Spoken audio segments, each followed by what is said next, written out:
세계는 오랫동안 서방을 중심으로 돌아왔습니다. 미국은 세계의 경찰이라는 이름으로 군대를 움직였고, 유럽은 아프리카의 자원으로 불을 쌓았고, 아시아는 값싼 공장으로 불렸습니다. 그 질서는 너무 오래 유지됐습니다. 그런데 지금 그 질서를 통째로 흔들 수 있는 조합이 계산되고 있습니다. EU는 명함도 못 내밀고 미국조차 긴장할 수밖에 없는 체급, 세계 최대 제조력, 세계 최고의 기술력, 세계 최고의 잠재력, 이 힘이 한 방향으로 모이면 세계의 서열은 어떻게 변하게 될까요? 그 중심에 있는 나라, 대한민국의 이야기를 지금부터 들려드리겠습니다. 영상을 시청하신 후 마음에 드신다면 좋아요와 구독 버튼을 꼭 눌러주세요. 여러분의 관심이 저에겐 큰 힘이 됩니다. 그럼 바로 시작하겠습니다. 그날 교수님은 질문 하나를 던졌습니다. 이 조건을 모두 만족하는 나라를 맞춰보세요. 교수님께서 말씀하신 그런 나라는 아무리 생각해도 없었습니다. 독일을 넣어봐도 일본을 넣어봐도 맞지 않았죠. 머리만 멍해질 뿐이었습니다.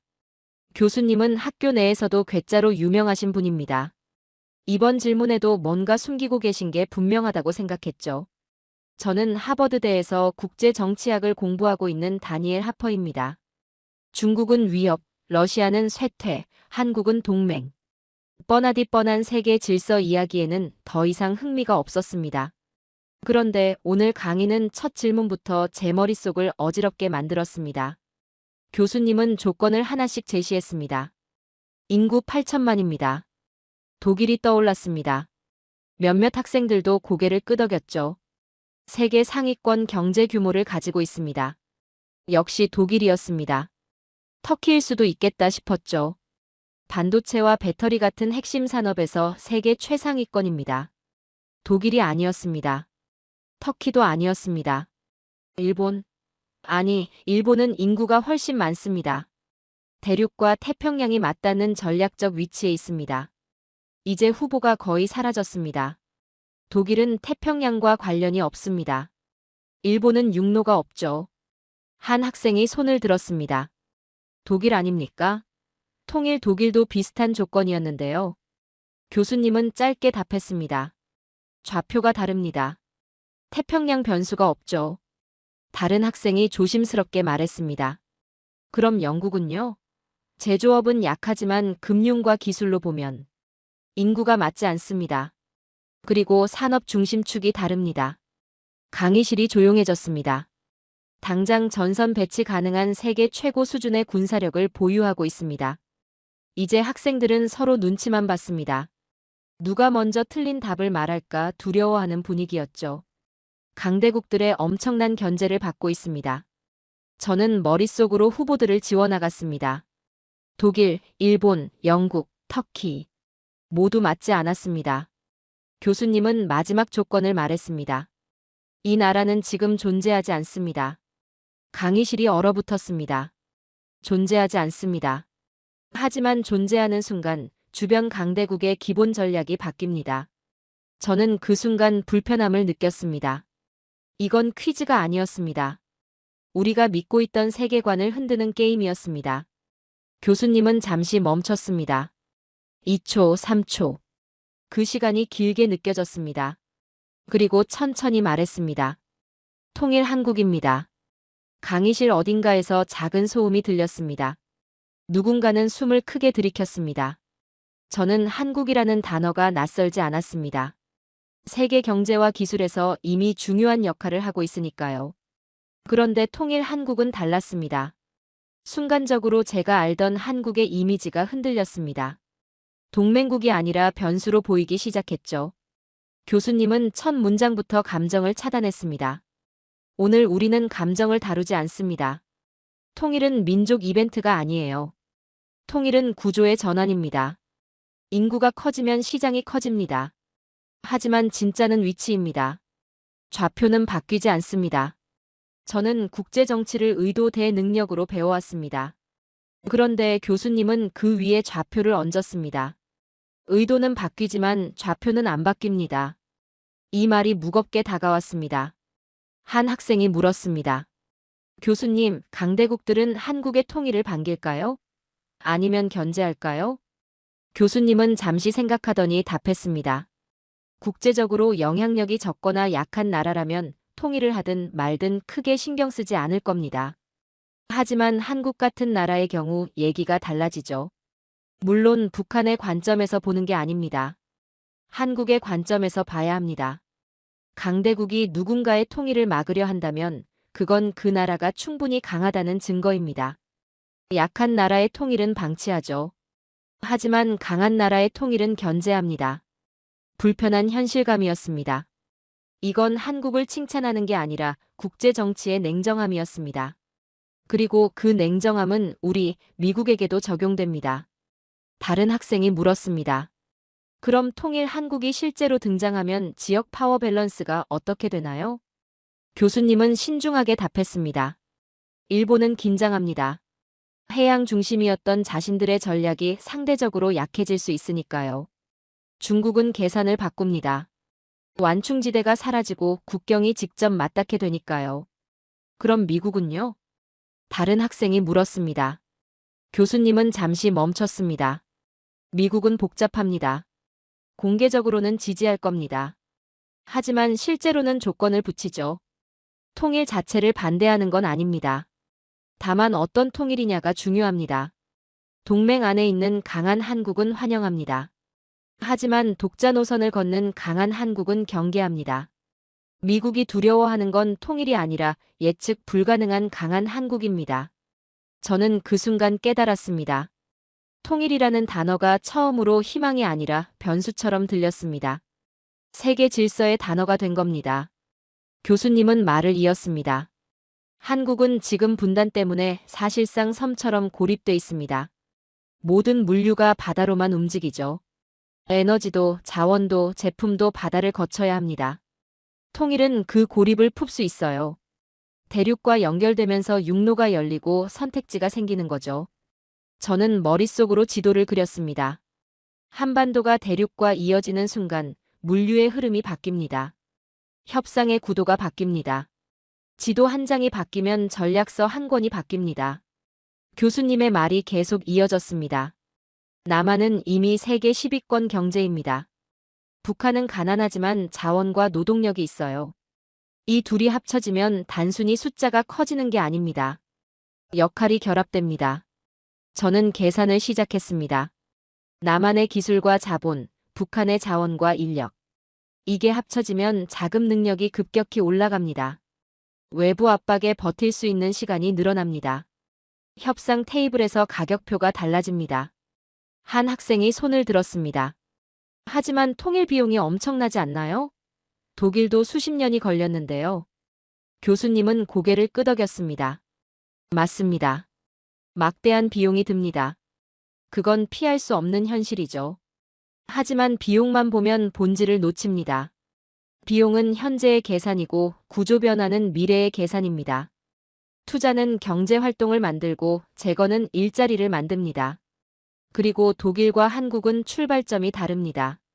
남한은 이미 세계 10위권 경제입니다.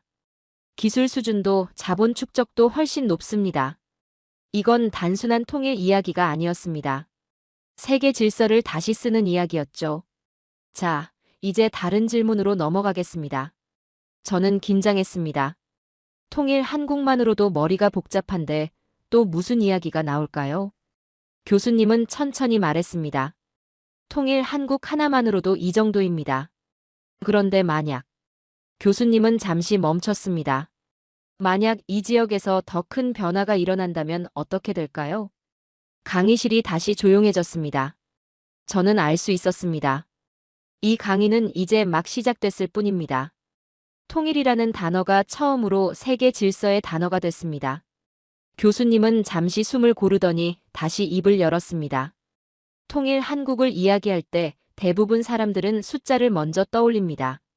인구가 얼마나 늘어나는지, GDP가 얼마나 커지는지 말이죠. 하지만 그건 본질이 아닙니다. 진짜 문제는 방향입니다. 통일은 단순히 크기가 커지는 게 아닙니다. 국가가 작동하는 방식 자체가 바뀝니다. 교수님은 설명을 이어갔습니다. 지금 한국은 사실상 섬입니다. 물리적으로는 대륙과 연결돼 있지만 분단 때문에 모든 것이 바다를 통해 움직입니다. 에너지, 자원, 제품. 전부 해상 루트입니다. 선택지가 없죠. 저는 고개를 끄덕였습니다. 한국의 무역 의존도는 세계 최상위권입니다. 그리고 그 무역의 대부분이 해상 운송에 집중돼 있죠. 통일은 그 구조를 바꿉니다. 철도가 지나가고 에너지 파이프라인이 놓일 수 있습니다. 선택지가 생긴다는 건 협상력이 생긴다는 뜻입니다. 한 학생이 손을 들었습니다. 교수님, 하지만 해상 운송이 육상보다 비용이 저렴하지 않나요? 경제성만 보면 해상 루트가 여전히 유리할 것 같은데요. 좋은 지적입니다. 평시에는 맞습니다. 하지만 위기 상황에서는 완전히 달라집니다. 교수님은 설명을 이어갔습니다. 해상 봉쇄가 일어나면 어떻게 되죠? 보험료가 치솟고 운임이 폭등하고 계약 조건이 바뀝니다. 기업들은 공급망을 재배치해야 합니다. 하지만 육로 옵션이 있다면 리스크가 분산됩니다. 협상 테이블에서 가격표가 달라지죠. 저는 계산을 시작했습니다. 한국이 단순히 받는 국가가 아니라 선택하는 국가가 된다는 의미였습니다. 그리고 더 중요한 게 있습니다. 지금 한국은 글로벌 가치 사슬의 종착지입니다. 완제품을 만들어 수출하는 구조죠. 하지만 통일 이후에는 대륙을 관통하는 허브가 될 수 있습니다. 자원, 부품, 완제품이 한반도를 통과하는 겁니다. 들어오는 국가에서 지나는 국가로 바뀌는 순간 정치적 영향력도 함께 커집니다. 저는 머릿속으로 지도를 그렸습니다. 한반도가 단순한 반도가 아니라 대륙과 해양을 잇는 관문이 되는 그림이었습니다. 이제 주변국 입장에서 생각해 봅시다. 중국은 지금 북한을 완충지대로 생각합니다. 직접 국경이 맞닿지 않는 구조죠. 하지만 통일되면 완충 공간이 사라집니다. 직접 접경이 확대됩니다. 군사, 정보, 감시 모든 면에서 계산이 복잡해집니다. 교수님은 시선을 돌렸습니다. 일본은 해양 중심 전략을 유지해왔습니다. 하지만 통일 한국이 대륙과 연결되면 그 전략이 상대적으로 약해집니다. 물류 거점, 제조 거점, 모든 게 재배치 압력을 받습니다. 저는 깨달았습니다. 통일 한국은 단순히 강해지는 게 아니었습니다. 주변국의 전제를 흔드는 변수였습니다. 그리고 미국은 이미 말했죠. 동맹의 체급이 올라가는 건 좋지만 예측 불가능해지는 건 경계합니다. 기존 안보 구조를 재조정해야 하고 전략 거점의 의미도 바뀝니다. 한 학생이 물었습니다. 교수님, 그럼 통일 한국은 주변 강대국들의 견제 대상이 되는 건가요? 교수님은 고개를 끄덕였습니다. 견제는 받습니다. 하지만 그게 나쁜 신호는 아닙니다. 약한 국가는 견제받지 않습니다. 무시당하죠. 견제받는다는 건 이미 계산에 포함됐다는 뜻입니다. 그리고 한 가지 더 중요한 게 있습니다. 군사력입니다. 강의실이 긴장했습니다. 한국은 이미 핵 없이도 세계 5위권 국방력으로 평가받고 있습니다. 기술, 장비, 훈련 수준 모두 최상위권이죠. 게다가 한국은 우주 로켓을 자체 발사할 수 있는 능력까지 갖추고 있습니다. 핵은 없지만 핵만 있다면 탑재해서 세계 어디든 정밀 타격할 수 있는 능력을 이미 보유하고 있습니다. 저는 숨을 들이켰습니다. 로켓 발사 능력이 무엇을 의미하는지 알고 있었습니다.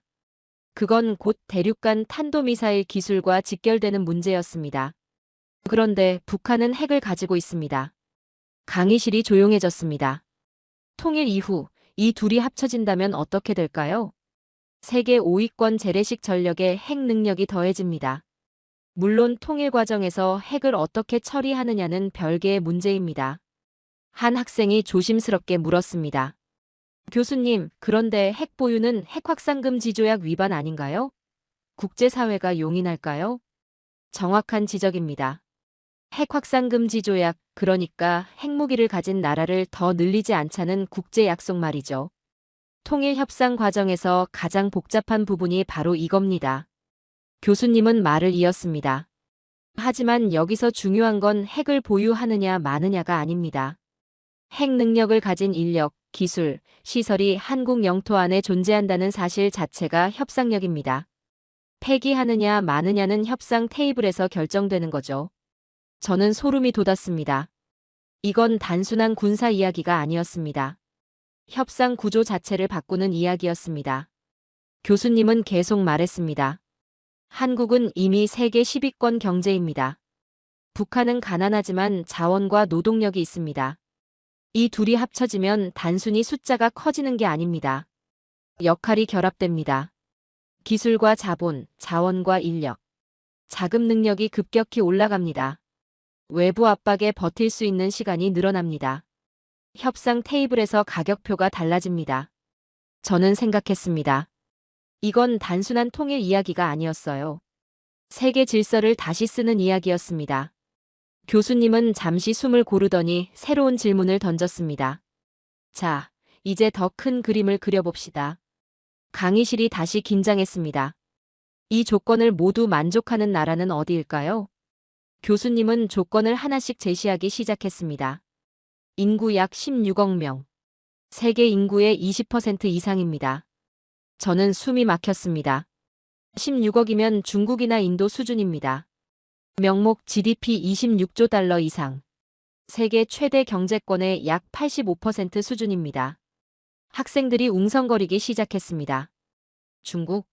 아니면 유럽연합? 반도체 소재부터 시스템 생산까지 전 과정 포함. 배터리, 조선, 자동차, 전자, 정밀기계 상위권 집중. 중국과 유럽연합 둘 다 맞는 것 같았습니다. 히토류 및 핵심 광물 채굴과 가공 능력. 공급 차단 시 글로벌 산업의 즉각적 영향. 중국이 강하게 떠올랐습니다. 세계 최대 수출국 포함. 상위 5위 수출국 복수 포함. 이제 확실해 보였습니다. 중국이나 유럽연합. 대륙과 태평양 교차점. 전략 해협 인접. 주요 해상 루트 통과 지역 포함. 한 학생이 조심스럽게 말했습니다. 중국 아닙니까? 교수님은 답하지 않았습니다. 최상위권 군사력. 해군, 공군 전력 상위권 집중. 전략 자산 생산 능력 보유. 다른 학생이 말했습니다. 그럼 유럽연합인가요? 프랑스, 독일, 영국까지 합치면. 교수님은 여전히 답하지 않았습니다. 대신 마지막 조건을 말했습니다. 정치 체제는 다릅니다. 역사적 갈등이 존재합니다. 상호 불신 구조가 내재돼 있습니다. 단일 통화도 단일 의회도 없습니다. 강의실이 조용해졌습니다. 유럽연합은 단일 통화가 있습니다. 중국은 단일 국가입니다. 저는 머릿속으로 다른 조합을 생각해봤습니다. 인도, 러시아, 캐나다? 모두 조건에 맞지 않았습니다. 교수님은 천천히 말했습니다. 이 경제권은 아직 존재하지 않습니다. 저는 당황했습니다. 존재하지 않는다고요? 그럼 대체 어디를 말하는 걸까요? 통일 한국만으로도 충격이었는데 이제는 그보다 훨씬 큰 그림이 그려지고 있었습니다. 학생들은 여전히 답을 찾으려 애쓰고 있었습니다. 저도 마찬가지였습니다. 인구 16억, GDP 26조 달러, 산업 완결성, 군사력. 이 모든 조건을 만족하는 경제권이 대체 어디란 말입니까? 교수님은 천천히 입을 열었습니다. 자, 이제부터는 규칙을 바꾸겠습니다. 강의실이 다시 긴장했습니다. 가능한가, 불가능한가는 묻지 않겠습니다. 역사가 어떻고, 감정이 어떻고, 정치가 어떻고도 따지지 않겠습니다. 교수님은 단호하게 말했습니다. 오로지 한 가지만 계산합니다. 만약 합쳐졌다면 세계가 어떤 충격을 받느냐? 그것만 봅니다. 교수님은 토론의 출구를 막아버린 겁니다. 가능성 논쟁으로 빠지면 끝이 없으니까요. 교수님은 설명을 시작했습니다. 아까 제시한 경제권, 그 정체를 먼저 밝히겠습니다. 한국, 중국, 일본입니다. 강의실이 술렁였습니다. 한중일 경제권을 이야기할 때 대부분 사람들은 숫자를 더합니다. 중국 GDP 플러스 일본 GDP 플러스 한국 GDP. 이렇게요. 하지만 그건 본질이 아닙니다. 진짜 무서운 건 역할의 결합입니다. 한 학생이 물었습니다. 교수님, 역할의 결합이 단순 합산과 어떻게 다른가요? 중국은 뭘 가지고 있나요? 거대한 내수시장, 생산기지, 핵심 광물과 소재, 그리고 엄청난 공급망 흡입력입니다. 일본은요? 소재, 부품, 장비. 특히 정밀 공작, 화학, 고급 제조 노하우. 품질 규격에서 세계 최강입니다. 한국은요? 메모리 반도체, 배터리, 고도 제조, 조선, 방산. 그리고 무엇보다 속도와 상용화에서 타의 추종을 불허합니다. 저는 계산을 시작했습니다. 각자의 강점이 겹치지 않습니다. 오히려 서로를 채웁니다. 교수님은 계속 말했습니다. 이제 이걸 연결해 보십시오. 자원과 소재가 중국에서 나옵니다. 초정밀 장비와 부품은 일본이 만듭니다. 핵심 칩과 배터리는 한국이 생산합니다. 완제품 대량 생산은 다시 중국으로 갑니다. 그리고 그 제품을 소비하는 초거대 내수 시장이 바로 그 안에 있습니다. 이 한 줄이 완성되면 외부가 끊으려 해도 끊을 고리가 없어집니다. 강의실이 조용해졌습니다. 한 학생이 손을 들었습니다. 하지만 교수님, 이유도 비슷한 구조 아닌가요? 통합시장, 공급망 연결, 공동 규정까지 갖췄는데요. 교수님은 고개를 끄덕였습니다. 훌륭한 비교입니다. 이유는 대단한 모델입니다. 하지만 구조가 근본적으로 다르죠. 교수님은 설명을 이었습니다. 이유는 27개 국가입니다. 유럽의 선진국들이 수십 년에 걸쳐 만든 거대한 통합시장이죠. 단일 시장 경험, 규정과 표준의 통합, 내부 거래 비중이 높아 외부 충격을 흡수하는 능력. 이건 대단한 겁니다. 하지만 이유는 다국가, 다언어, 다정치 체계입니다. 결정 속도가 느립니다. 산업 핵심이 분산돼 있어서 한 방향으로 몰아치는 힘이 약합니다. 교수님은 잠시 멈췄습니다. 그런데 한중일은 단 3개 국가입니다. 저는 그 말의 무게를 느꼈습니다. 유럽 선진국 27개가 모여서 만든 경제권과 아시아의 단 3개 국가가 만드는 경제권. 규모는 비슷하거나 더 큽니다. 하지만 집중도는 비교가 안 됩니다. 교수님은 계속 말했습니다. 산업 밸류체인이 더 좁고 더 깊게 연결됩니다. 결정이 통합되는 순간 EU보다 속도와 집중도에서 훨씬 위협적입니다. EU가 규칙을 만드는 힘이라면 한중일은 규칙과 생산과 시장을 동시에 쥐는 힘입니다. 저는 소름이 돋았습니다. 27개 국가 대 3개 국가. 그런데 세계가 더 강할 수 있다는 겁니다. 다른 학생이 물었습니다. 그럼 미국과 비교하면 어떤가요? 교수님은 신중하게 답했습니다. 미국 비교는 민감합니다. 하지만 해야 합니다. 교수님은 잠시 숨을 고르더니 말했습니다. 중국은 지금 미국 GDP의 약 75% 수준까지 올라왔습니다. 미국이 중국을 강력하게 견제하는 이유죠. 그런데 여기에 아시아 전통의 선진국 일본이 가세합니다. 그리고 최근 세계 산업을 쥐락펴락하고 있는 한국까지 합쳐진다면요. 교수님은 천천히 말했습니다. 미국조차 두려워하는 존재가 됩니다. 강의실이 얼어붙었습니다.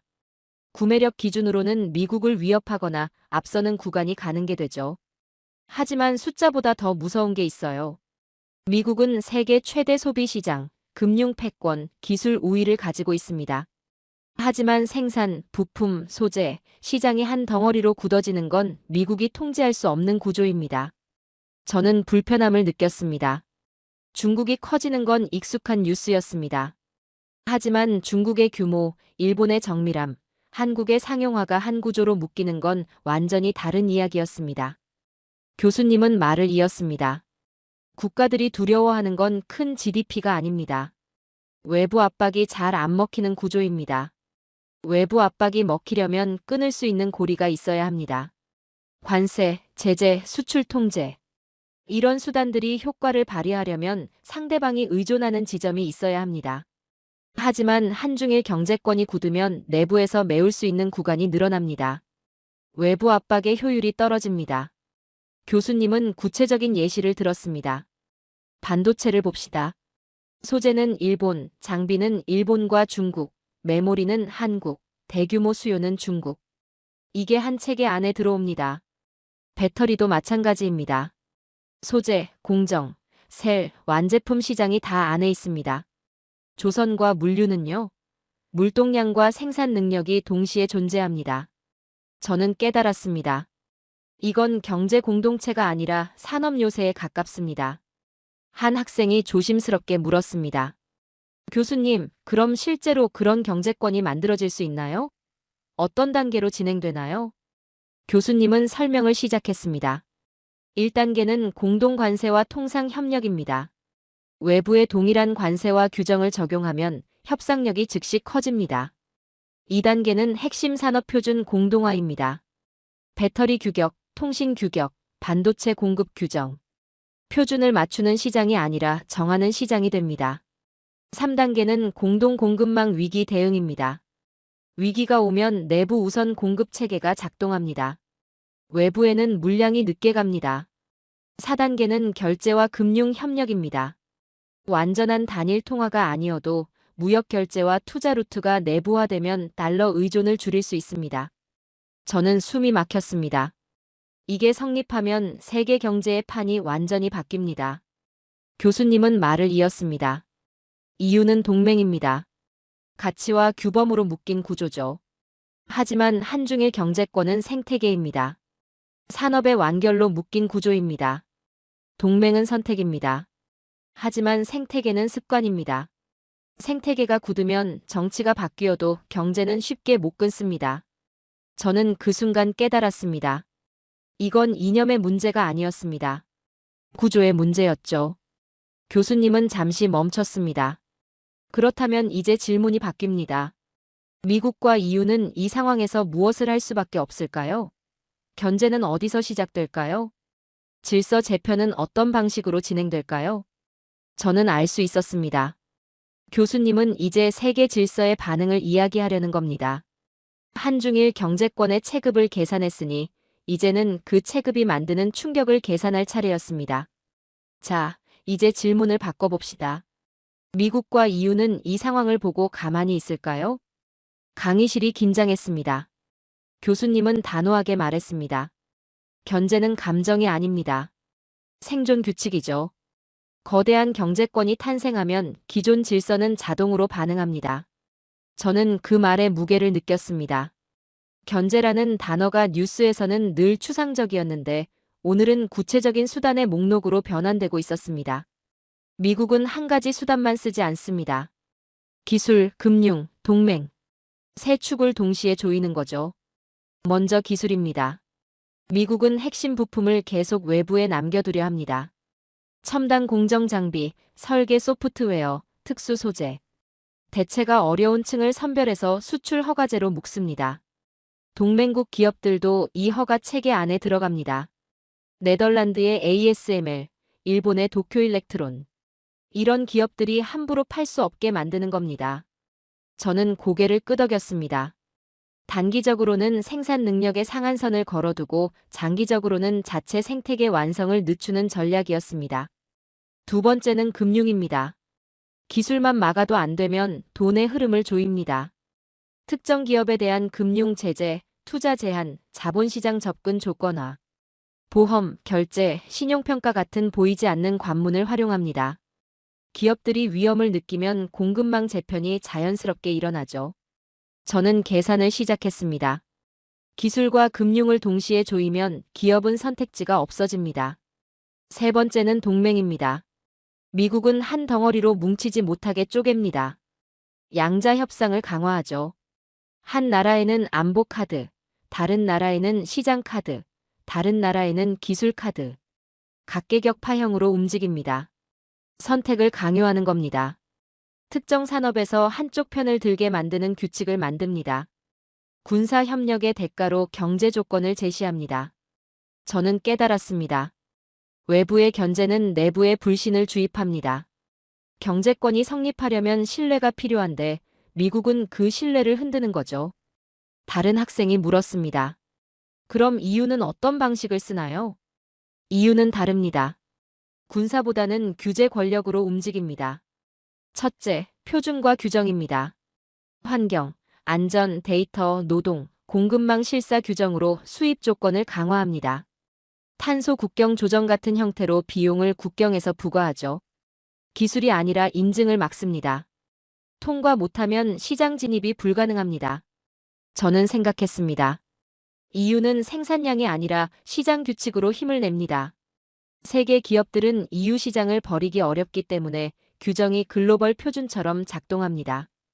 둘째, 반독점과 플랫폼 규제입니다. 플랫폼 책임 강화, 수수료 구조 규제, 데이터 이전 규칙으로 기업 운영 비용을 올리죠. 산업 경쟁이 기술뿐 아니라 규정 경쟁으로 번집니다. 셋째, 공급망 다변화입니다. 핵심 원자재 공급선을 다변화하고 생산 기지를 유럽 내로 유치합니다. 전략 산업에 보조금을 쏟아붓습니다. 단기적으로는 비용이 비쌉니다. 하지만 장기적으로는 협상에서 끌려가지 않기 위한 보험입니다. 한 학생이 손을 들었습니다.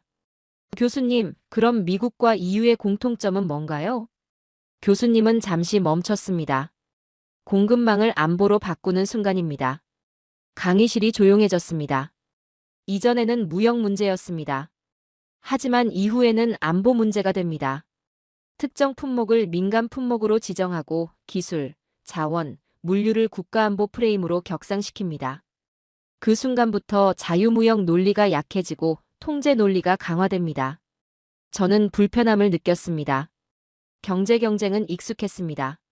하지만 경제를 안보로 묶는 건 훨씬 무거웠어요.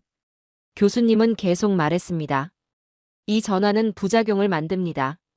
기업은 비용이 증가하고 소비자는 가격이 올라가고 국가들은 블록화가 심화됩니다. 하지만 패권국은 그 비용을 감수합니다. 질서 유지 비용으로 보기 때문이죠. 다른 학생이 물었습니다. 교수님, 그럼 세계 질서는 어떻게 바뀌나요? 한번 시작되면 되돌리기 어렵습니다. 첫째, 무역이 블록별로 재배치됩니다. 관세, 규제, 제재로 인해 기업들은 정치적으로 안전한 공급망을 선택합니다. 생산, 부품, 조립이 경제성보다 리스크 최소화 중심으로 움직입니다. 둘째, 표준 전쟁이 본격화됩니다.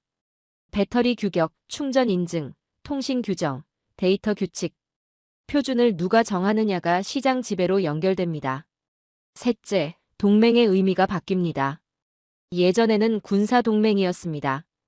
이제는 기술 동맹, 공급망 동맹, 산업 동맹입니다. 친구냐 적이냐보다 같은 규칙을 쓰느냐가 중요해집니다. 넷째, 중간 국가들의 선택 압박입니다.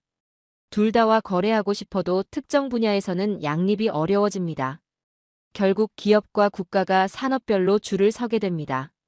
저는 깨달았습니다.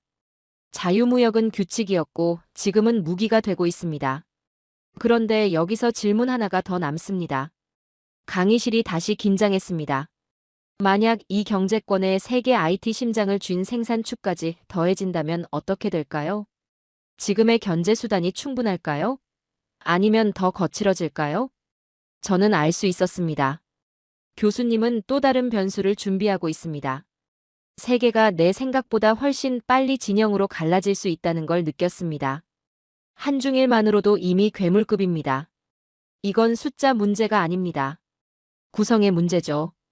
한 나라가 못하는 일을 다른 나라가 채워주는 구조가 이미 성립했습니다. 원재료, 부품, 제조, 완제품, 내수, 수출, 금융, 물류. 이 체인이 내부에서 상당히 다칩니다. 저는 고개를 끄덕였습니다. 이 흐름이 얼마나 무서운지 알고 있었습니다. 그리고 한쪽이 흔들려도 다른 쪽이 완충해주는 구조가 만들어집니다. 공급망의 끊김이 무기가 되는 시대에 내부에서 대체와 우회가 가능하다는 건 그 자체로 힘입니다. GDP가 커진다는 결론은 끝났습니다. 지금부터는 취약점이 어디냐, 무슨 부품이 가장 아프냐를 봅니다. 한 학생이 물었습니다. 교수님, 그럼 대만이 더해지면 어떻게 되나요? 대만은 새 엔진이 아닙니다. 이미 달리는 트럭에 끼우는 강화 부품입니다. 한중일의 체급을 바꾸는 게 아닙니다. 약한 고리를 보강하는 역할이에요. 한중일은 이미 넓은 기술층을 갖고 있습니다. 소재, 부품, 장비, 대량 제조, 응용 제품, 내수 흡수력. 폭이 넓습니다. 하지만 최상단 일부 영역은 특정 지역에 집중돼 있을 수 있습니다. 거기가 취약점으로 인식됩니다. 대만이 들어오면 그 취약점이 외부 변수에서 내부 조정의 대상으로 바뀝니다. 저는 계산을 시작했습니다. 외부에 있으면 못 구해서 끝입니다. 내부에 있으면 배분과 우선순위 문제가 됩니다. 이건 체급 변화가 아닙니다. 운용 안정성의 변화입니다. 다른 학생이 물었습니다. 교수님, 그럼 더 커지는 게 아니라 더 견고해지는 건가요? 정확합니다. 숫자보다 무서운 건 장기전 내성입니다. 현대 공급망의 공포는 대체 불가와 시간 지연입니다. 어떤 부품과 공정은 돈을 더 준다고 바로 해결되지 않아요. 리드 타임이 길면 길수록 시장이 먼저 무너집니다. 대만이 더해지면 대체와 우회 선택지가 늘어나게 되죠. 한중일 내부에서 이미 가능한 조합에 특정 분야의 선택지가 하나 더 붙는 겁니다. 저는 깨달았습니다. 없던 걸 만드는 게 아니라 있던 조합에 여유분을 더해 충격 흡수력을 올리는 방식입니다. 결과적으로 외부 압박의 효과가 둔화될 수 있습니다. 미국과 EU의 견제는 여전히 가능합니다. 하지만 충격이 즉시 관통하기보다 내부 조정으로 지연되거나 완화될 여지가 생깁니다. 한 학생이 조심스럽게 물었습니다. 교수님, 그럼 협상력이 더 강해지는 건가요? 협상력은 추가 근육이 아닙니다. 자기보험에서 나옵니다. 대만 포함은 공격 무기가 아닙니다. 협상 내구성입니다. 외부가 누르는 버튼이 예전만큼 쉽게 먹히지 않을 수 있다는 뜻입니다. 자기보험이 생기면 협상 태도가 달라집니다. 외부 압박을 맞았을 때 단기간에 굴복해야 하는 구조인지 버티며 조건을 재조정할 수 있는 구조인지가 완전히 다릅니다. 대만 추가는 판 뒤집기가 아닙니다. 버틸 수 있는 시간을 늘리는 효과입니다. 저는 시간이 협상에서 가장 중요한 자원이라는 걸 알고 있었습니다. 하지만 여기서 중요한 결론이 있습니다. 강의실이 긴장했습니다. 대만은 판을 뒤집는 급의 변수가 아닙니다. 저는 약간 의외였습니다. 체급의 본체는 이미 한중일로 만들어져 있습니다. 한중일은 이미 시장, 제조, 기술폭, 인력, 자본의 큰 축을 갖고 있습니다. 경제권으로서의 존재감은 대만이 없어도 성립합니다. 대만 추가는 완전한 새로운 게임이 아닙니다. 완성도를 높이는 보강제입니다. 그리고 대만의 강점은 크지만 한점 집중 성격이 강합니다. 특정 산업에 과도하게 집중된 자산은 강점인 동시에 리스크를 동반합니다. 들어오면 무조건 좋다가 아닙니다. 단단해지지만 동시에 민감해집니다. 저는 교수님이 과장하지 않고 있다는 걸 느꼈습니다. 다른 학생이 물었습니다. 교수님, 그럼 대만이 포함되면 어떤 문제가 생기나요? 강해질수록 허용되지 않는 힘도 커집니다. 기술과 공급망의 민감도가 올라가면서 외부는 이를 경제가 아니라 안보 프레임으로 더 강하게 해석할 가능성이 커집니다. 그리고 내부 합의 난이도가 급상승합니다. 보강제를 누가 어떻게 운영하고 보호하고 배분할지에서 내부 이해관계가 복잡해집니다. 그렇게 좋다면 왜 아직도 안 되는가? 이제 그 질문으로 넘어갑니다. 저는 긴장했습니다. 한중일 경제권의 체급을 계산했고 대만의 역할까지 봤습니다. 이제는 왜 이게 실현되지 않는지를 볼 차례였습니다. 한중일 경제권. 숫자로만 보면 완벽합니다. 그런데 왜 안 됩니까? 강의실이 긴장했습니다. 역사, 감정, 자존심 모든 게 뒤얽혀 있어요. 한 학생이 물었습니다. 교수님, 역사 문제가 그렇게 큰가요? 유럽도 전쟁을 겪었는데 EU를 만들었잖아요. 좋은 질문입니다. 하지만 동아시아는 다릅니다. 유럽은 전쟁 후 모두가 약해졌어요. 공통의 패배 경험이 있었죠. 하지만 동아시아는 다릅니다. 중국은 세계 중심 문명이었습니다. 일본은 제국 시기를 경험했고 산업 선진국 자부심이 있습니다.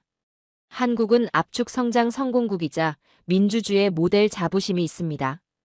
이 셋은 모두 나는 아직 강하다는 자의식이 있습니다. 저는 고개를 끄덕였습니다. EU는 다 같이 약해졌다는 공감대가 있었지만 동아시아는 나는 강하다는 자의식이 충돌합니다. 공동체는 일부 권한을 넘긴다는 합의가 필요합니다. 하지만 이 지역에서 그 말은 이렇게 들립니다. 왜 우리가 양보해야 하지? 다른 학생이 물었습니다. 교수님, 그럼 서로를 어떻게 보고 있나요? 재미있는 질문입니다. 공식 문서에는 안 나오지만 실제로는 이런 생각들이 존재합니다. 한국이 중국을 보는 시선. 공장은 크지만 기술은 아직 따라오는 중. 시장 크기는 인정하지만 규칙은 불투명.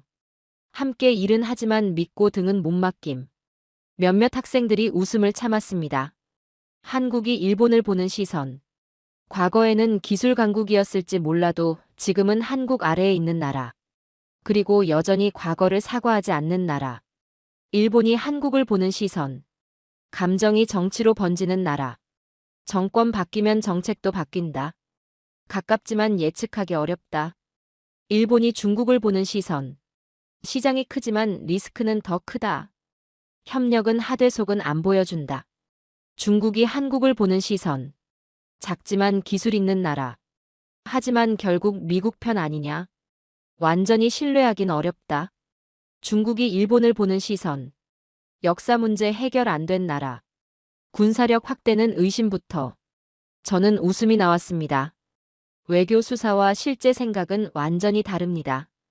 이건 존중이 아니라 경계가 기본값입니다. 경제 공동체는 존중을 전제로 합니다. 그런데 새 나라는 기본값이 경계입니다. 한 학생이 손을 들었습니다. 교수님, 하지만 경제적 이익이 크면 극복할 수 있지 않나요? 그럴 수도 있습니다. 하지만 구조적 문제가 더 있습니다. 안 보입니다. 경제 통합이 깊어지면 자동으로 따라오는 질문이 있습니다. 군사 협력은요? 해상로는 누가 관리하죠? 정보 공유는 어디까지 하나요? 한국과 일본은 미국과 안보 동맹 구조 안에 있습니다. 중국은 그 구조를 견제하는 입장입니다. 경제 공동체가 깊어지는 순간 이건 경제 블록인가 전략 블록인가 하는 의심이 붙습니다. 그 의심이 붙는 순간 속도는 줄어듭니다. 저는 계산을 시작했습니다. 경제와 안보를 분리하는 건 불가능합니다. 그리고 정치 시스템 차이도 있죠. 민주주의 선거 주기, 정책의 연속성, 국가 통제 강도, 기업과 정부 관계. 이 구조가 다르면 공동 규칙을 만들기 어렵습니다. 예를 들어 보조금 정책, 산업 보호 방식, 데이터 통제, 기업 지배 구조. 공동체는 공통 규칙이 필요한데 각국은 자국 방식을 유지하려 합니다. 다른 학생이 물었습니다. 교수님, 그럼 실제로 협상이 진행되면 어떻게 되나요? 한중일은 같이 밥은 먹습니다. 그런데 계산서가 나오면 서로 눈치를 봅니다. 누가 더 냈는지, 누가 더 이익을 받는지, 누가 더 손해를 받는지. 이게 매번 정치화됩니다. 강의실에서 웃음이 터졌습니다. FTA 협상 때마다 반복된 장면들입니다. 우리가 더 양보했다. 상대가 시장을 닫았다. 기술만 가져가고 이익은 안 준다. 경제적 숫자보다 체감 손익이 정치에 더 크게 작용합니다. 저는 고개를 끄덕였습니다. 합리적 계산보다 정치적 체감이 더 큽니다. 그리고 외부 요인도 있습니다. 미국과 EU는 노골적으로 막을 필요도 없습니다. 공급망 협의체 강화, 기술 동맹 확대, 특정 산업 통제. 이런 구조 속에서 한중일 내부의 의심은 더 커집니다. 괜히 움직였다가 손해보는 거 아닌가? 속도는 다시 줄어듭니다. 한 학생이 조심스럽게 물었습니다. 교수님, 그럼 한중일 경제 공동체는 불가능한 건가요? 불가능해서 안 되는 게 아닙니다. 깊어질수록 멈추는 구조입니다. 과거의 기억, 자존심, 안보 그림자, 정치 시스템 차이, 외부 압박, 상호 불신. 이 6가지가 겹치는 순간 항상 같은 지점에서 멈춥니다. 저는 생각했습니다. 구조의 문제입니다.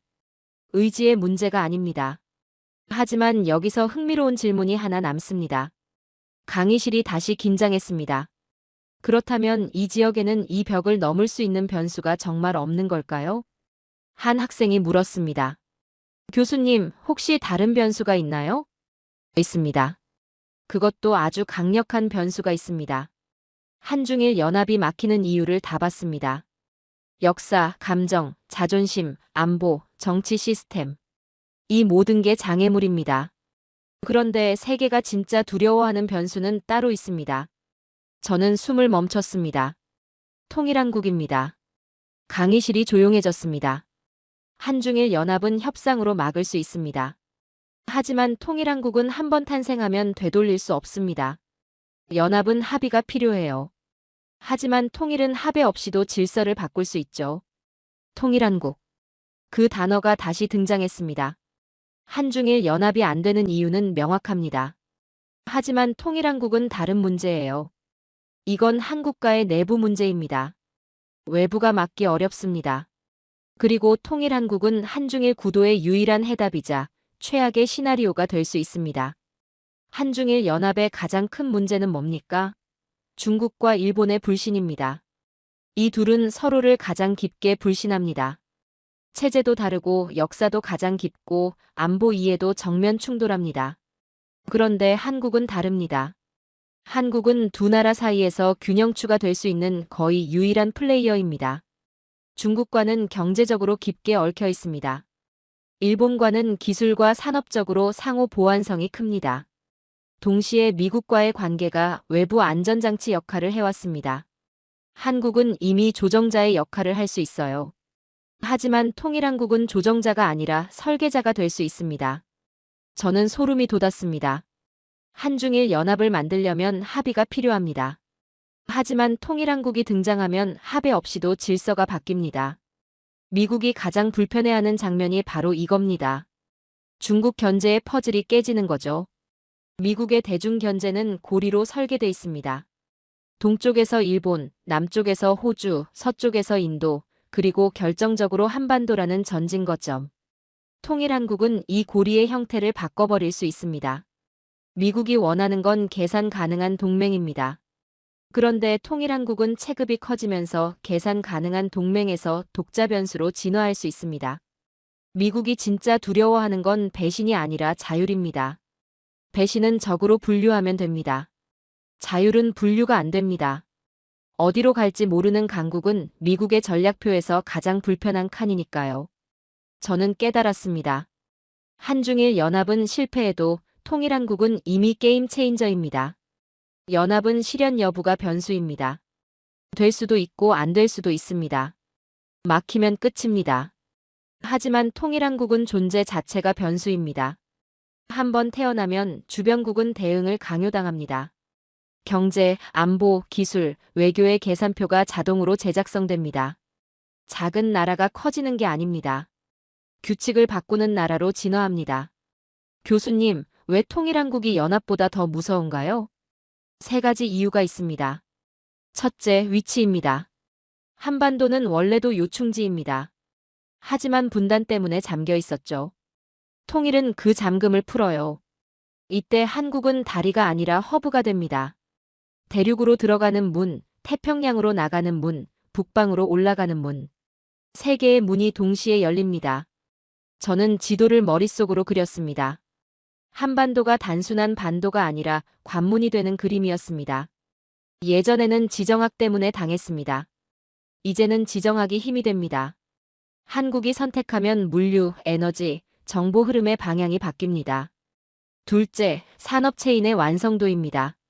한국은 중국과 일본의 약점을 동시에 보완합니다. 중국은 강합니다. 하지만 정밀, 신뢰 표준에서 약점이 생기기 쉽습니다. 일본은 정교합니다. 하지만 속도, 확장, 내수 성장에서 한계가 생기기 쉽습니다. 통일한국은 이 둘 사이에서 속도와 정밀과 표준과 제조 확장력을 동시에 갖춘 형태로 등장합니다. 저는 계산을 시작했습니다. 속도는 압축 성장의 실행력입니다.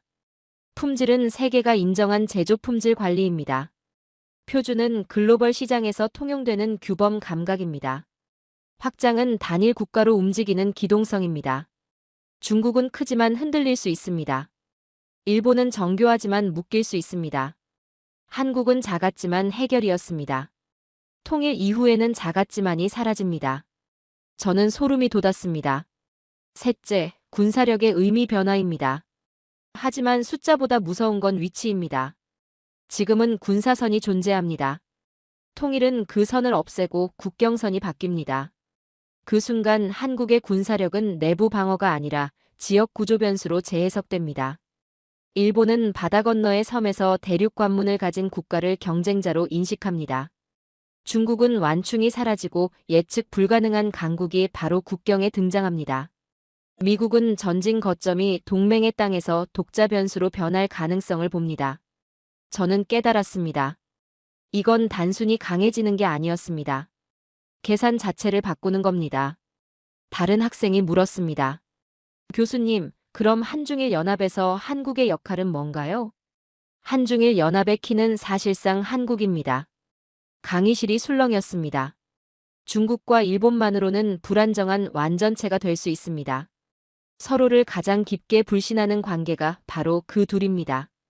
체제도 다르고 역사도 가장 깊고 안보 이해도 정면 충돌합니다. 한국은 두 나라 사이에서 균형추가 될 수 있는 거의 유일한 플레이어입니다. 중국과는 경제적으로 깊게 얽혀 있습니다. 일본과는 기술과 산업적으로 상호 보완성이 큽니다. 동시에 미국과의 관계가 외부 안전장치 역할을 해왔습니다. 교수님, 미국은 이걸 어떻게 볼까요? 미국이 가장 불편해하는 장면입니다. 동쪽에서 일본, 남쪽에서 호주, 서쪽에서 인도, 그리고 결정적으로 한반도라는 전진 거점입니다. 미국이 진짜 두려워하는 건 배신이 아니라 자율입니다. 배신은 적으로 분류하면 됩니다. 자율은 분류가 안 됩니다. 어디로 갈지 모르는 강국은 미국의 전략표에서 가장 불편한 칸입니다. 경제, 안보, 기술, 외교의 계산표가 자동으로 제작성됩니다. 작은 나라가 커지는 게 아닙니다. 규칙을 바꾸는 나라로 진화합니다. 저는 깨달았습니다. 한국은 원래도 중요한 나라였습니다. 하지만 통일한국은 정의 자체가 바뀌는 나라가 됩니다. 이제 마지막 질문으로 갑니다. 한국은 어떤 나라로 설계될 것인가? 정답은 연합이 아닙니다. 설계입니다. 강의실이 집중했습니다. 한중일 연합은 협상 실패로 무너질 수 있습니다. 하지만 통일한국은 존재 자체가 구조를 바꿉니다. 그러니 결론은 연합을 꿈꾸자가 아닙니다. 한국이 어떤 나라로 설계될 것인가입니다. 다리와 허브. 이 둘은 완전히 다릅니다. 다리는 남이 지나가며 남는 게 없습니다. 허브는 흐름을 모아 가치가 남습니다. 한국의 전략은 누가 지나가게 해줄까가 아닙니다. 무엇을 여기서 결정하게 만들까입니다. 저는 그 차이를 느꼈습니다. 세계가 흔들릴수록 어떤 나라가 강해집니까? 무기를 많이 가진 나라입니까? 아니면 흐름을 통제하는 나라입니까? 교수님, 한국이 통제하는 흐름은 뭔가요? 5가지입니다. 첫째, 기술 흐름입니다. 반도체, 배터리, 제조 공정의 완성도, 고급 장비와 소재와 연결되는 산업 네트워크. 세계는 이제 원유가 아니라 칩과 전력이 심장입니다. 한국은 그 심장에 가장 가까운 나라입니다. 통일로 국력 체급이 커지면 이 심장은 국가 전략으로 더 단단해지죠. 반도체와 배터리는 21세기의 원유입니다. 둘째, 물류 흐름입니다.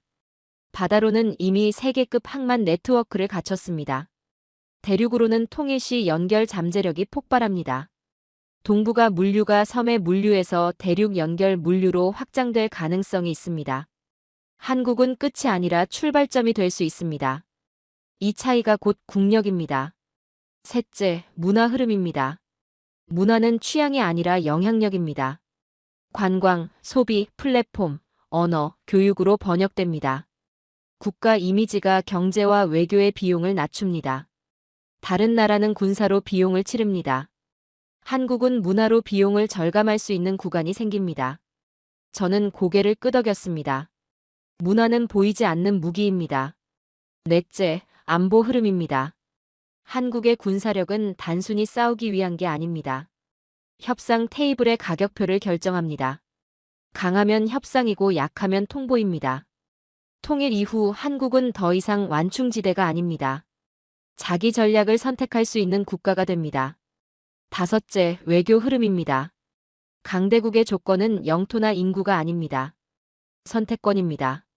누구 편에 설지, 어떤 속도로 갈지, 무엇을 먼저 할지 결정할 수 있는 나라가 강대국입니다. 한국은 역사상 처음으로 이 선택권을 가질 수 있는 구간에 와 있습니다. 저는 숨이 막혔습니다. 다른 학생이 물었습니다.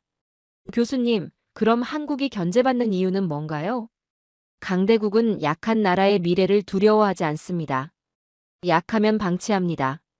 강하면 계산합니다. 한국이 흔들리는 게 아닙니다. 한국이 중심 변수가 되었기 때문에 흔들립니다. 주변국의 견제는 한국이 약해서가 아닙니다. 한국이 게임 체인저이기 때문입니다. 한국이 두려움의 대상이 됐다는 건 한국이 판의 바깥이 아니라 판의 안쪽에 들어왔다는 뜻입니다. 한 학생이 조심스럽게 물었습니다. 교수님, 그럼 통일은 어떤 의미인가요? 통일은 감정이 아닙니다. 국가 시스템 업그레이드입니다. 통일은 땅이 늘어나는 사건이 아닙니다. 옵션이 늘어나는 사건입니다. 옵션이 늘어난 국가는 외교에서 가격이 올라갑니다. 선택지가 많을수록 협상력이 강해집니다. 통일은 과거의 상처가 아닙니다. 미래의 전략 자산으로 번역될 수 있습니다. 분단은 한반도의 잠금 장치였습니다. 통일은 잠금 해제입니다. 잠금 해제가 되면 한국은 스스로를 허브로 설계할 수 있습니다. 저는 생각했습니다. 이건 단순한 통일 이야기가 아니었습니다. 한중일 연합이 안 되더라도 상관없습니다. 통일한국은 그 자체로 동아시아 질서의 제작성 버튼입니다. 지금 한국은 이미 그 버튼을 누를 자격을 갖춘 시점에 와 있습니다. 강의실이 조용해졌습니다. 강대국은 다른 나라를 지배하는 나라가 아닙니다. 세계의 흐름이 자신을 거치게 만드는 나라입니다. 한국은 이제 그 문턱에 서 있습니다. 오늘 강의가 시작될 때 저는 한국을 동맹의 파트너 정도로 봤습니다. 그런데 지금 저는 한국을 질서의 설계 변수로 보고 있습니다. 중국은 위협, 러시아는 쇠퇴, 한국은 동맹. 이 공식이 더 이상 작동하지 않습니다. 한국은 동맹이 아니라 변수입니다. 통일한국은 게임 체인저입니다. 그리고 세계는 이미 이걸 알고 있습니다. 오늘의 사연은 여기까지입니다. 두려움의 크기가 곧 국력이라면 이미 세계는 그 이름을 계산하고 있습니다. 세계는 힘을 존중합니다. 그리고 힘은 숫자가 아니라 영향력으로 증명됩니다. 산업을 멈출 수 있고 전략을 바꿀 수 있고 질서를 흔들 수 있는 힘. 그 힘이 한 곳에 모이는 순간 동아시아는 전혀 다른 지도가 됩니다. 긴 영상 시청해 주셔서 감사합니다. 내일은 더 좋은 영상으로 찾아오겠습니다.